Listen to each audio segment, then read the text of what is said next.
It was also a nice touch of having both the home guard twins playing in the Yeah. same team, and like that home guard skip celebration. It's still like forms a very dear part of my memories for last season. So it's sad to see her go. Yeah, I am very scared of splitting twins. I don't know. I feel like it's bad juju. Yeah.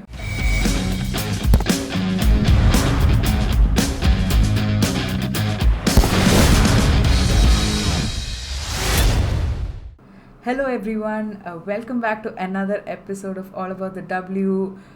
If you can see, finally Ash and I are actually in the same place, in the same room, breathing the same air for the first time since we started this channel.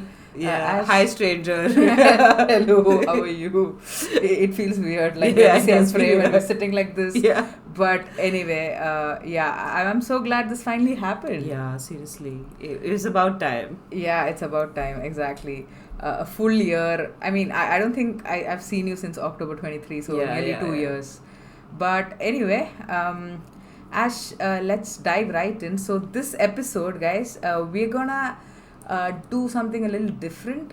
So, in this episode, Ash and I are going to look at player that each club will miss the most, which means we're going to look at players who have transferred out of different teams in the WSL, and we're going to do this alphabetically. We're going to start with Arsenal. Ash is going to pitch one player to me, and I'm going to do the same. So we're going to roughly look at two players from each team. But Ash, let's get started with Arsenal, shall we? Yeah, because I want to win. Everything has to be a competition. Yeah. Anyway, with Arsenal, at first everyone was like, if Walty goes, that's the obvious choice. But we don't know if that's true right now. It's not confirmed, at least as of now, which is the 31st of this month.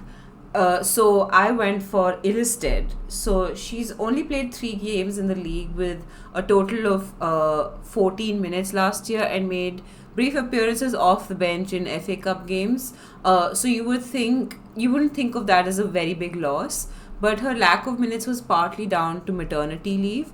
And the season before, she had an 86% pass accuracy, won 64% of all her tackles, made 57 recoveries, and won 54% of her duels in the 945 minutes that she played.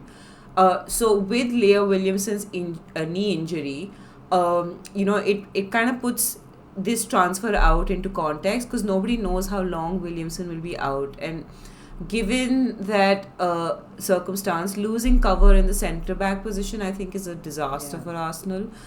In general, I think defense is the weakest part of Arsenal's game, and so unless Walty leaves and they have to strengthen there, even losing a single body in defense would be expensive, even if she's not up to the standard of Williamson. And I don't think she's a huge drop off. Yeah, I mean, Illicit is definitely like a dependable defender. Like, whatever I saw of her, like, I feel like it's a consistent 7 every game, and also she's like definitely a threat from set pieces. Yeah. So definitely, I don't think we really saw Illicit shine in an Arsenal shirt, which is unfortunate, I guess. But my pick is Freya Godfrey. I'm basically surprised that they sold her to London City Lionesses. I know she went on loan there. I'm surprised they didn't push for another loan. Yeah. It's possible that Arsenal kind of want to put their eggs in that Azimang basket, and that's understandable. But I also feel like Godfrey is someone who has a lot of quality, and perhaps, say, if Stina were to leave, and it is a very real possibility that Stina moves on because Musso is the first choice striker there. She could have potentially competed for that spot, that second choice striker with Ajumang if she had the opportunity maybe next season. She can also play across the front line as well. She's versatile. Maybe they see her as someone who's not really ready for Arsenal's first team, and they want to sort of clear up some space for maybe academy players or other signings that are going to come in and give them a shot. But for me, I do think Freya Godfrey is going to be an excellent, exciting addition to the London City Lionesses squad. So maybe it's a win-win, but at the same time, I feel like you've developed a player in your academy and you want to do the best for them. So I don't know. Yeah. Yeah. I still think that I win this battle with illustrated. Like, Sure. I feel like Sure, you think you win it. yeah. It's a really hipster choice to go Freya Godfrey. Freya Godfrey, yeah. I know.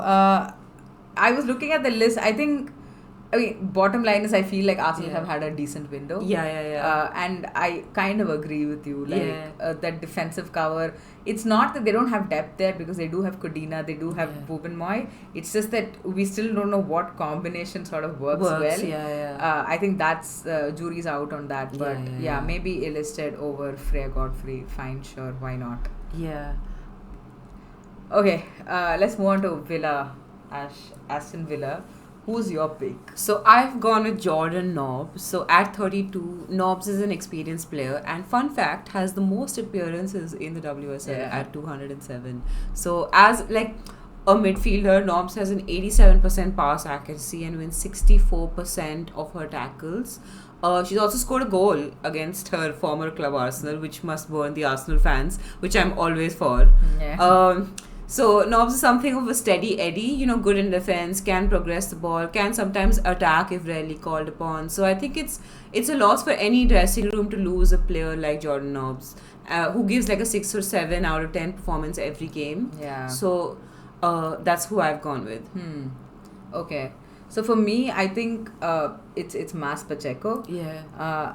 First of all, I mean, we talk a lot about how bad the left back market is on this channel anyway, but Pacheco, her defensively, she gives me the heebie-jeebies a little bit, but at least like I feel like going forward, I think she's extremely good, and I think the issue with Pacheco is that she's had her share of injuries. But just to put it into context, like Everton have bought her to replace Sarah Holmgard, which tells us the kind of quality she possesses, right? She is a good left back, I think. Like I definitely do not rate Pacheco as much as I rate Sarah Holmgard. But I do think she's going to be a big miss for Aston Villa. She's a left-footed player. She's good at cutting in. Like her right foot is not bad, to be honest. And I think she's very dynamic, especially from set pieces. She can score like a good header from a corner. So I'm very curious to see who Villa replace her with, because last season when Pacheco was injured, I think they had Meritz playing in the left back position. I was not particularly convinced, but I think Pacheco is going to be a big miss. I mean, considering the dearth of left backs, I think I would take Pacheco over Nobbs as well. And considering Pacheco is younger at 27. So, I agree. I think you might win this one. I think I win this too. I think the only thing I'll say about Nobbs is I respect the move to the champion WSL 2, pardon me. And she'll get more game time, and a lot of players will say, a lot of people will say like Nobbs' drop off has been pretty stark in the last couple of years, because she was like definitely in that spine of that Arsenal team like 2 or 3 years pre Jonas some like era. 58, 59 goals or something. So I mean, definitely like a WSL legend, no doubt. Okay, so I win that. Moving on. Brighton. This is going to be a tight one. Tell me your pick. I've gone with Nikita Parrish. So Parrish has scored 7 goals and 5 assists for Brighton, playing 1,848 minutes, which is quite a bit. That brings her GA to 12, which in my opinion is perfectly acceptable for most mid-table forwards. She also has the ability to hold up the ball. Her passing accuracy is not the best at 75%, but she makes up for it with her physicality and off-the-ball work. She's also experienced, and like Brighton need a touch of experience considering the number of transfers they had last season, and which has only continued this season. So I feel like she's a positive influence in the dressing room and on the pitch, and like in general she would be a big loss, and not just because you can't replace her goals. No, I agree. I mean, I think Paris is definitely like a big personality in a dressing room anyway. I've gone with Poppy Pattinson. This transfer happened pretty early in the summer, Yeah. and I was pretty surprised to see this transfer, to be honest, because Brighton have had like a bit of chopping and changing in that back line. Yeah. But I think the mainstays were Pattinson and Guru Bergsman, who have both now left, I guess.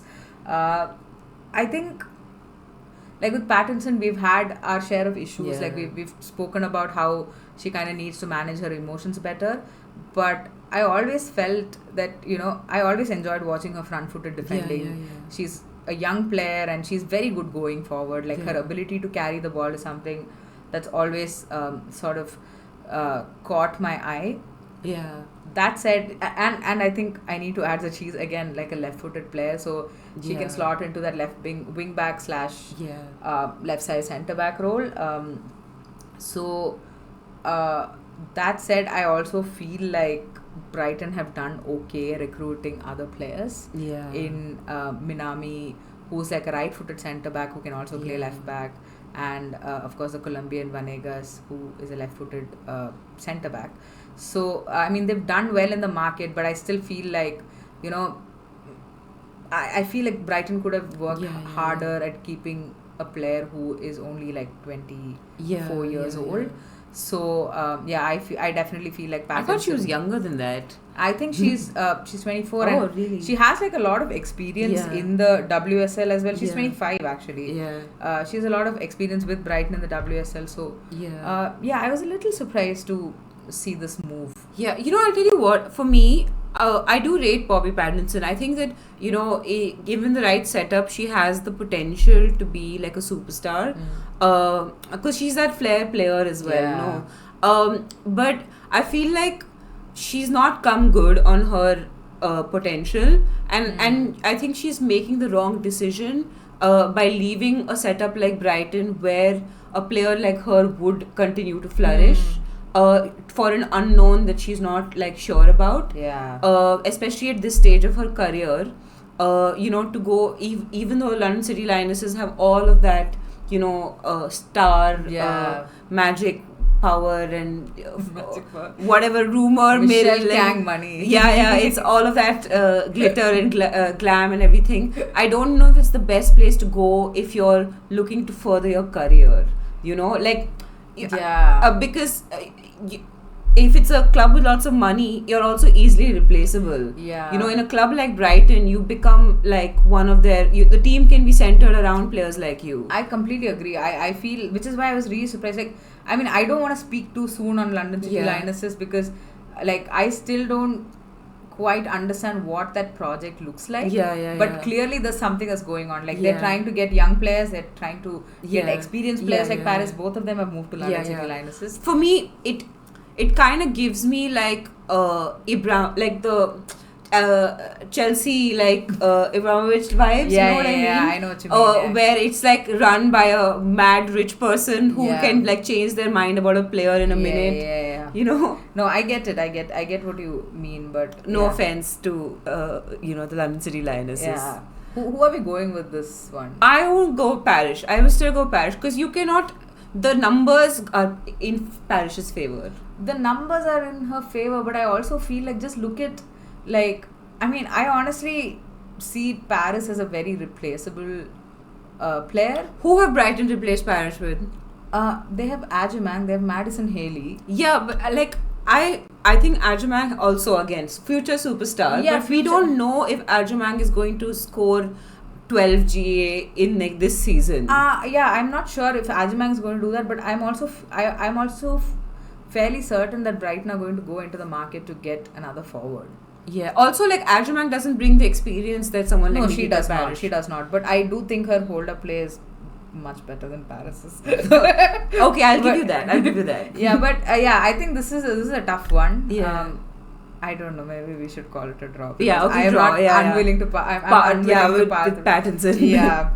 Okay. Okay. Okay, we move on to your beloved Chelsea. Yes. I haven't heard that in so long. Yeah. Your beloved Chelsea. Yeah. I obviously the transfer outs were all pretty lackluster. Mm-hmm. Did you find it in yourself to pick a name, or did you just I think Musovic is going to be a big miss. Ingel has been a very important player for Chelsea. A bunch of them. I wasn't surprised by those moves. The move that I was most surprised by was Miley's Empome, like on the face of it. But then I sort of thought about it a little bit. Like, she had only 173 minutes in the league last season. You know, we had like a lot of injuries in that centre back position. Yeah. If you remember, Buchanan obviously out early in the season. Then Bjorn was injured. Then Germa was also injured. So Millie Bright was our only fit centre back. Yeah, and who's now injured? No, I think she'll start playing in like a couple of weeks. But yeah, so like it was an opportunity for Mpome to show her skills, but then she got injured. Yeah. So I mean, what I saw, I really liked. I really like how she's very brave in the box. Like, she goes in for challenges, which as a fan you kind of freak out. But the timing of her challenges are very good. And she's really calm under pressure, and she can start attacks from the back. You know, like, she has a good line breaking pass in her. So, I mean, for me as a fan, it's a real shame that I don't get to see her more in a Chelsea shirt. But I really hope, you know, she gets minutes at Brighton. So, and then we get to see more of her, because, I mean, I saw comms when we signed her, and she looked very impressive. We don't have a second. I don't see any player that I feel like Chelsea missed out on and will regret letting go of, or anything of that sort. So personally, I'm happy for you to go with Mpome. Yeah. Alright, so we move on to Everton. Ash, who is your pick? So I have gone with Sarah Holmgard, very obviously. I think I've gone for the obvious choice here. So I think her form has been absolutely integral to Everton's relative success this season.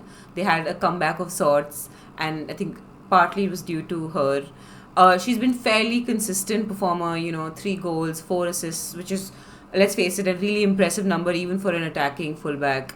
And although she's more of an attacking fullback, I think she does have decent defensive numbers as well. Like 68% of tackles, wins 68% of her tackles, and up there in the 90th percentile for her duels and clearances. So all around complete player, and I can see why she's made the move up. She'll play the Champions League. It'll be really interesting to see that. But for Everton, I think it's a big loss. She is the kind of player that you build your team around. Like we said earlier, for what did we say that for? I think Bobby Pattinson. But definitely highly rated, highly regarded, and like it was also a nice touch of having both the Holmgard twins playing in the same team, and like that Holmgard skip celebration. It's still like. Forms a very dear part of my memories for last season, so it's sad to see her go. I'm very scared of splitting twins. I don't know. I feel like it's bad juju. But I mean, we'll wait and see if Sarah Holmgard plays Champions League, because Real Madrid are playing Eintracht Frankfurt in that third round of qualifiers, and Frankfurt are like a good team, so we'll have to wait and see how that goes. But it is definitely like an ambitious move. I do think Everton to Real Madrid is definitely a step up.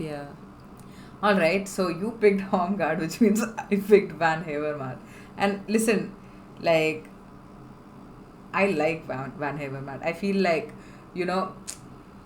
in the last couple of seasons, Everton have been like ravaged with injury, and there's this one tall figure who's just playing every single game, playing whatever position her manager wants her to play. Like, I've seen her play at like full back, centre back, attacking midfielder, like central mid. Like, I've seen her play like multiple positions. So she's a tall player who's versatile, and she's obviously extremely tall. So I think somebody asked their set piece taker what they do, and they said they just I think it was Belgium. The Belgian set piece taker told the media that she just tries to put it on Van Havermaet's head. So I mean, that kind of, I guess it's what I say about Rachel Williams. Yeah, put it on Rachel Williams, exactly. She's reliable and available for selection, and that is a big thing in football. So I mean, I think I see why this move happened, because you have like Aurora Gali, who's coming back in, and a couple of other big signings, a couple of other new signings that have happened. So Maybe she won't get assured minutes, and Yeah. that might be the reason why she's moved to Palace. But we'll still get to see her play in the WSL too. Yeah. So that's there. That's my pick. But sorry, I think I won this one. Yeah, I think you won this round. Definitely Sarah Hoggaard is a bigger miss. Yeah. All right, Ash, Leicester. Leicester. Yeah, I think you and I are probably in agreement here because of how much we both, I know, like this player mutually, which is Momiki. I think Momiki is one of the most underrated cams in the WSL. Simply because nobody in Leicester knows how to score a goal. Yeah. So her Leicester career has been spent in the Sisyphean task of creating opportunities that nobody completed, she'll progress the ball, she'll do all of that work, and then nobody does anything with it. Not even chances created, So she scored 2 goals and 3 assists last season, and she's underrated in her off the ball work as well, making a whopping 101 recoveries last season. That is big. So, Momiki, I think, definitely a huge loss. And, Leicester have been excavated this season. Literally everybody has left Leicester. So, and they've been going through some drama recently as well with their manager stuff. Yeah. So, I think Momiki in that scenario, Momiki is a huge, massive, gigantic loss. Yeah, I agree. I am worried for Leicester. Yeah. Maybe not from a relegation perspective, because it's almost it's very hard to get relegated right now. But in terms of, what do you mean it's hard to get relegated? Okay, we will talk about it later. We had this conversation earlier, but we'll have an episode maybe about relegation and things like that. But Leicester should be worried. They don't have a manager. They've lost probably their brightest player. I agree with that. There is no discussion about no further discussion to be had, I suppose. Okay, so Liverpool. Okay, give me a name. I've gone for the obvious here. Olivia Smith. Instinctively, I think Olivia Smith and Vivian Asai might be the 2 most fouled players in the WSL, although I don't have the stats to prove it. So she was Liverpool's top goal scorer last year with 7 goals. And while she has 0 assists, and a lot of people make a big deal about the fact that she has 0 assists, she has 15 chances created. So she's clearly important to Liverpool's link-up play. Yeah. So, and none of the players that Liverpool brought in come in with a guarantee of anywhere near the same performance. So I think she's a massive loss. For her, it's a step up, obviously, but massive loss for Liverpool. Yeah, I agree. I think it's one of those, and maybe we can have an argument later, but I've picked Taylor Hines. She was basically set to be the club captain for Liverpool, given Fahy retired. Yeah. She's obviously a solid left back. She's been crucial to that squad because she's obviously a leader as well. And she started all of their 22 matches last season. Yeah. Very high in a lot of the defensive metrics, tackles, duels, interceptions, etc. And we know that she can score a banger. Yeah. But I think Olivia Smith was obviously key to Liverpool's attack last season. But I think Taylor Hines was key to their defense because, everybody else kept changing. You had Jasmine Matthews coming in.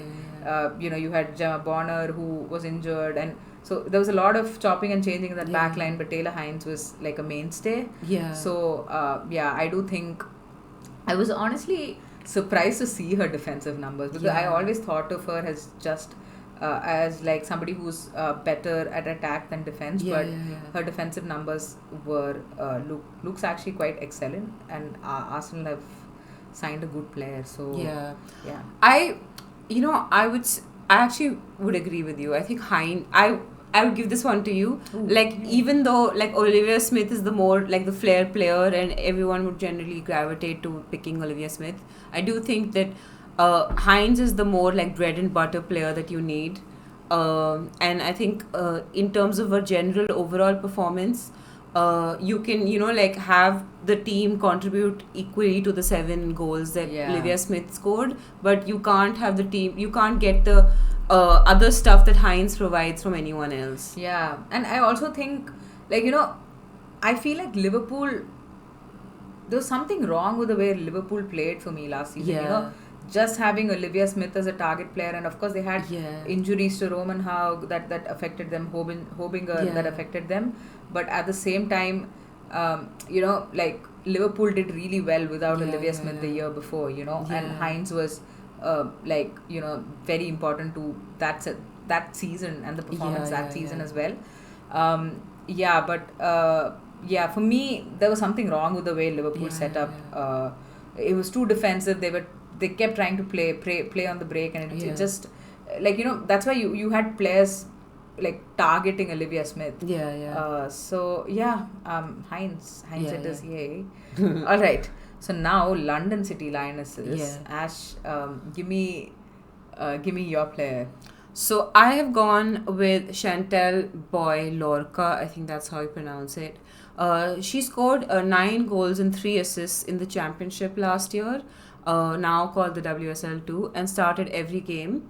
So I don't know, I obviously don't watch the championship that much, but in the AFCON, Ghana finished 3rd, and she was a key part of that success. She was named player of the match in the final group stage game against Tanzania, which was a must-win game for them to qualify.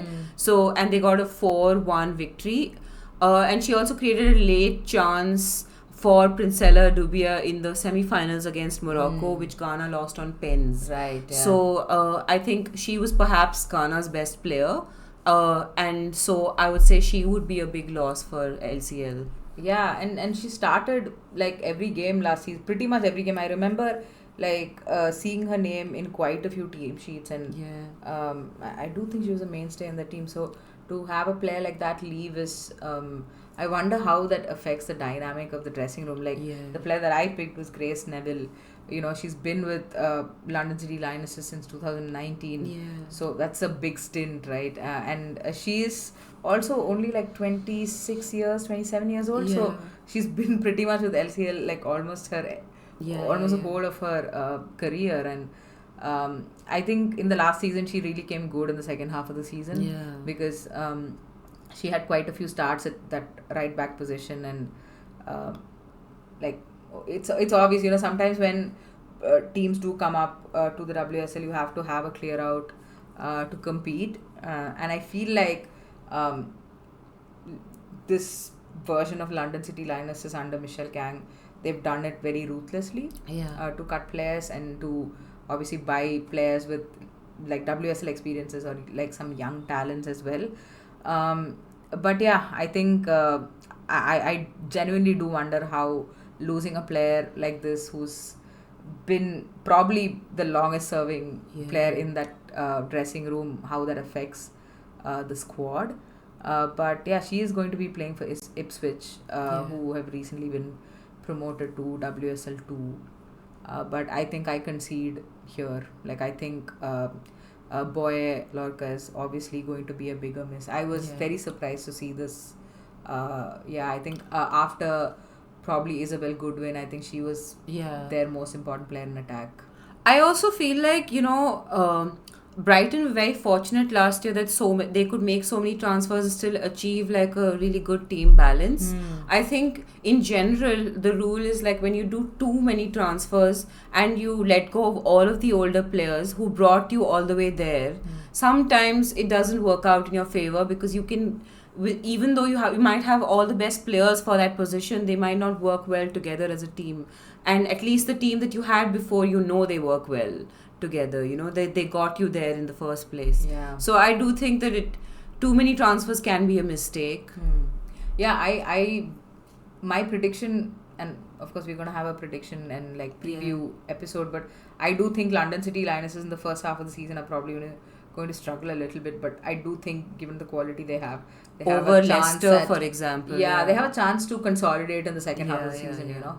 But we'll have to wait and see. Okay, moving on to Manchester City. Ash, what is your pick? Who is your pick?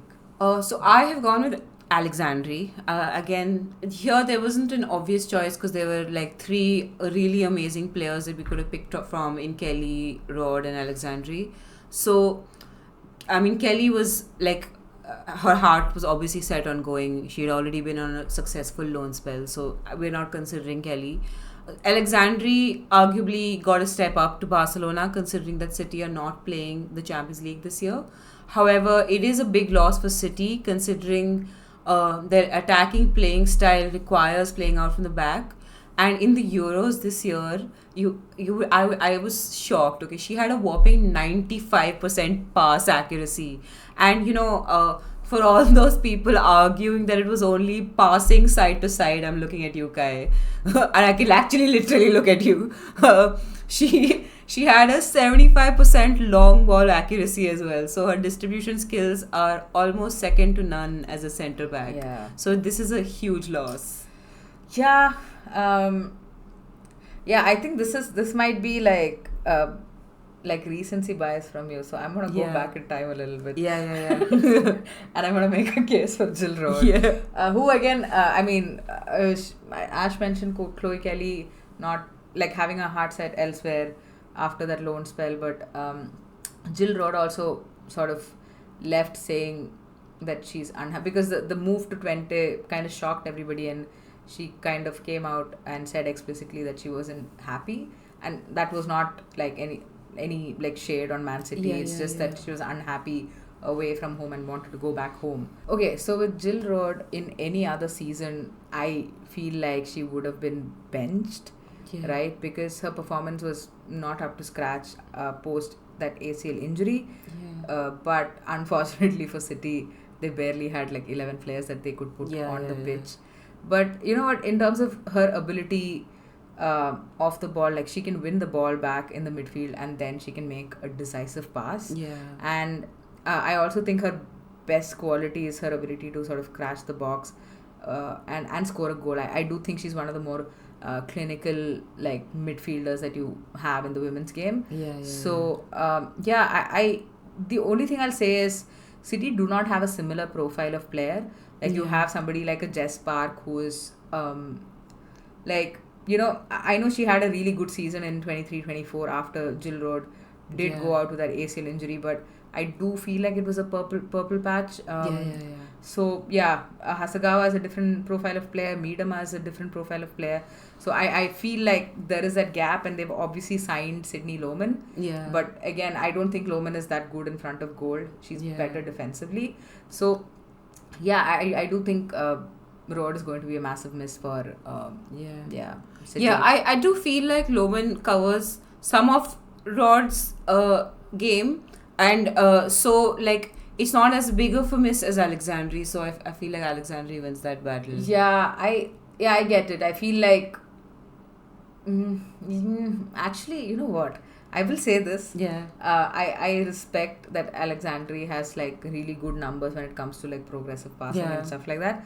But defensively, she's a bit iffy. It's not Alexandri. It's the person next to Alexandri. Like if you have Greenwood and Alexandri both, that's two luxury players. You can't have two luxury players. What do you mean? Like this is ManCity who are competing to play in the for a spot in the Champions League. Yeah, so you have to have like Alexandri next to like a bread and butter defender. No, boss, she played next to Gracie Pryor and she didn't do very well either. Gracie Pryor is like a 23-year-old. Yeah, no, she's even younger. Whatever. Fine, you can have this. It's fine. Let's move on to United. Honestly, not much to say about United. I think both the players who've transferred out so far, Aoife Mannion as well as Alyssa Ahern, I don't think they're really starters for Manchester United, so probably good. It's not a big miss for United, and it's probably good for those two players to go elsewhere to get minutes. Ash, let's move on to Tottenham Hotspur. Honestly, I don't have a problem with any of the players who went. I was going to make a case for Hayley Raso. And when Hayley Raso first came to the club, I was really excited about her because her first game, she was just spectacular. She was taking on players and, like she was creating chances. And I thought that, that's the player that we've gotten. But like that really like withered away over time, and in the middle she got injured as well, and then our midfield stopped working because we had injuries in the midfield, and so then nobody was supplying her, so we were not sure if it was Hayley Rasso's fault or the midfield's fault, and nothing was working well at Spurs, and we were having manager issues as well. Like as in people were starting to make whispers about Rob out, etc. So there was like the club, nothing was right at the club. So I don't know whether to judge Hayley Rasso on her independent, like individual performance, or to say that it was a product of a bad overall team performance. But like when we were struggling for goals and we needed a forward to step up, Hayley Rasso was not that person. And of the forwards of that time, that person should have been Hayley Rasso. Because Beth England is gone. You can see Martha Thomas is clearly out of it. And Naz is fast, but it doesn't have the quality to do all the other things. So Hayley Rasso technically was the strongest of all the forwards, and like she really didn't step up. So I'm not going to make the case for her, and I feel like it's fine. She's not a player we can't replace. I agree. In fact I would give more like leeway to somebody like a Jess Naz, who's a younger player, and who was, I don't know, Jess Naz is not that young, but I know who's younger. Like she's not 31. Like and like that's the thing, right? Like when a team is struggling is when you kind of look to your experienced player, and I've always thought of Hayley Rasso as like a speed merchant, and also like somebody who's had like really tough luck with injuries. So I'm honestly, like when I saw that she was Bizet's replacement, I was like, oh, that's not good enough. I was so upset when that happened, because Bizet is one for the future, and Rasso is one for the past, I suppose. Whoa. I mean, I will say this. We haven't gotten any forwards, and we have not been scoring many goals.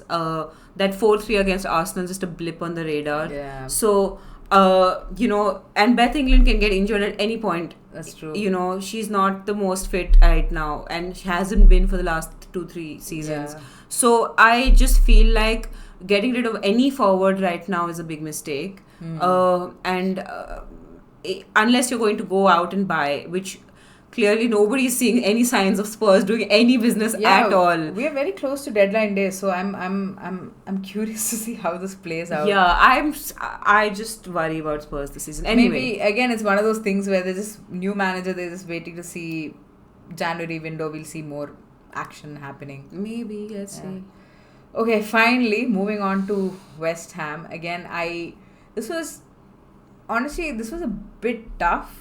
Because all the players who've left they've not been starters for West Ham, but I just sort of dug a little deep and I was thinking about which is that player that the team's going to miss the most, and I finally landed on Dagny Byrnesdottir.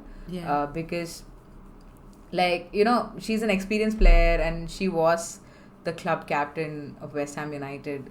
This was before Katrina Gorey was given the armband, followed by Shalina Zadorsky as the vice captain, which the whole thing was a bit weird because like Byrnesdottir went on maternity leave, and then she came back, and by the time she came back, Rhian Skinner was the manager, and then Rhian Skinner chose Gorey and Zadorsky last season as like her leadership team, so to speak. But I at least in the last season when I watched her play, she like a reliable like substitute off the bench, a player who's like very good defensively and brings some sort of creativity in that West Ham midfield. But it was quite evident that she was not Rhian Skinner's first choice of substitute in that midfield. So it's understandable, but at the same time, given her history at West Ham and what a vital player she once was, I do think she will be missed by the club, by that squad off the pitch especially. I agree with that. I think I would give it to Byrnesdottir as well. Okay, so that brings us to the end of have we missed anything? I don't know. I feel like we got everyone. I was just like checking for once. Ash is like frantically checking our notes. But anyway, so that brings us to the end of this episode of which player will we miss the most by each club. And do like our video, subscribe to our channel, all the good stuff. And we will be back with you next with a transfer episode, and also we'll do a WSL preview episode for game week 1. Yeah. So stay tuned, everybody, and thank you for tuning in. We'll see you on the other side. Bye bye. Bye bye.